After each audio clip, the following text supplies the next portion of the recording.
From exposing woke absurdities That they believe, for instance, that being a woman should be merely the first step in a wider mission. to questioning cancel culture. And I mean, let's also remember, I mean, just the phrase you just used there, racist kid, it's like, I'm not willing to throw away anyone's life because of something they did at an early age.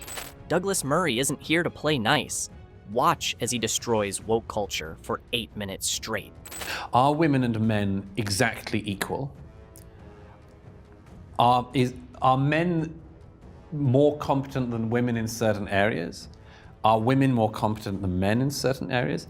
Or have we, just for convenience for the time being, landed, for instance, in this strange place I think we're in, where we have to pretend that women are exactly the same as men and also magically better? Women differ from men, though they somehow tend to be better than men. So basically, Superman, but with better multitasking skills. And then trans, which we know almost nothing about, and our societies are pretending to be incredibly certain about. And if I can sum up the problem in this in a sentence, it is that this new morality we're trying to construct relies on us pretending we know about things that we don't know about, trans, and simultaneously demands that we pretend not to know about things that we all knew till yesterday, relations between the sexes. So we've entered this wonderful fantasy land where there's no history, and biology is just something to consider. I wrote a piece in The Spectator in the UK in support of gay marriage before it was popular to be in support of gay marriage, and explained what I regard as being the conservative case for it, which was an article which David Cameron used as a basis for his first main speech on the issue. I defend it as a right, but I also am worried by, and have been worried for a long time by, the extraordinary intolerance of elements of the so-called gay community, which I say so-called because there is no such thing. So in the end, not all gay people think the same, similar to how not every vegan would agree about a chosen tofu brand. And this has come in very recently, and it's come in each of the ones I describe, and it's a basis for madness. When people say the gay community, who are you talking about? It's like, women think this. Oh, really? 50% of the species all agree on something. Blacks say this. Really? Imagine thinking that half the human population has just one brain cell. If somebody said, I don't know, I just love the working class. Who? Yeah. I just love the middle class. Who? I love the upper class. Who are you talking about? And it's the same with this. Why would we be falling for this interpretation of society as depending solely or primarily on interest groups based on gender/sex, sexual orientation, race, and a bit more? Why would we be doing that? Why would we be taking the individualism out of individuals and lumping them in these demonstrably incoherent bodies that don't even exist? They don't even exist. Forget being yourself. Pick a label. Stay inside your little assigned box and don't think anything. From questioning woke mindsets, here's Douglas laughing at the absurdity of woke agendas.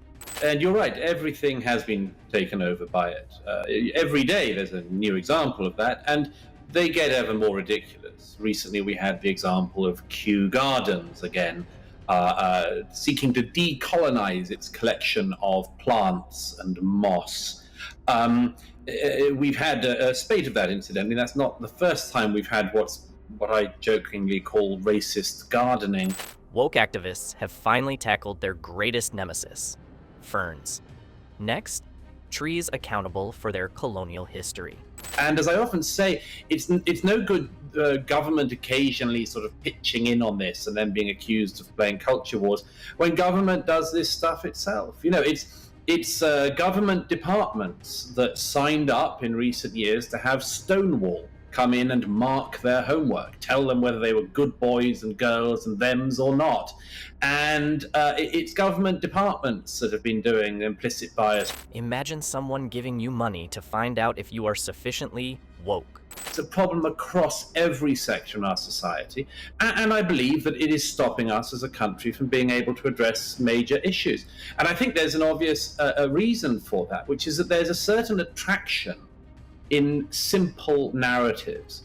The simple narrative that, you've just got to do whatever you can today to advance X rights group is straightforward. Many, many more complex issues face our society.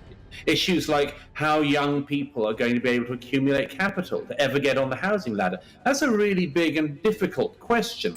Why worry about buying a house when you can focus on renaming statues and canceling cartoons? Douglas couldn't be angrier at these woke activists infiltrating education.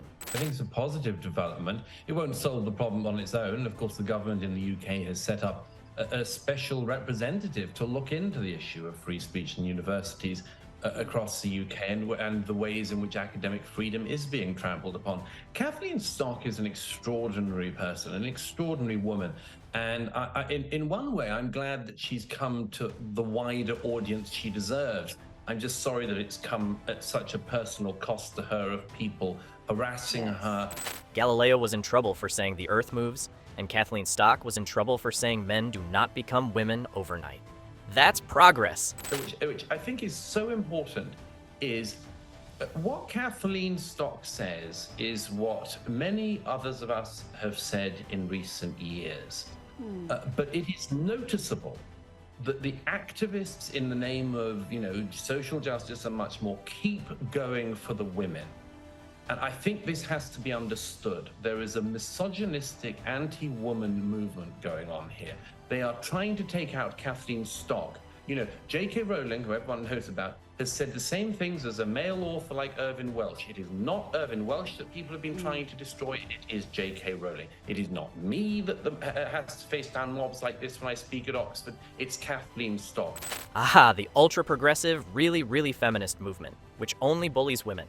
And now moving on to Douglas destroying woke activists on stage. We cancel people, destroy people for saying something that everyone thought until 24 hours ago. And we're making up and evolving a lot of our ethics and I'd say the metaphysics as we go along. Yesterday, water is wet. Today, canceled for offensive speech against fire. However, I think we can identify certain trends that are going on.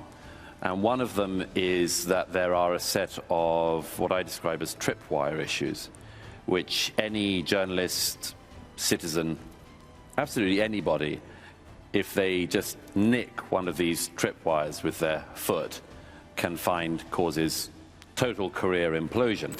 Step on a Lego? Painful. Step on a woke tripwire? Career over. Choose wisely. Two news organizations quickly, the BBC and the New York Times. I'm not singling them out for any reason other than that they are very prominent news organizations with well-deserved international reputations. One weekend in 2018 on the BBC's website, the front page news website and the BBC, one of the top stories was that the diver Tom Daley had felt inferior about his sexuality, but that it had given him motivation to succeed. This was one of the top stories on the website. It was 5 years after Daley had come out, and just underneath that was news that a tsunami in Indonesia had killed at least 800 people. BBC. Headline: Reality star changes surname.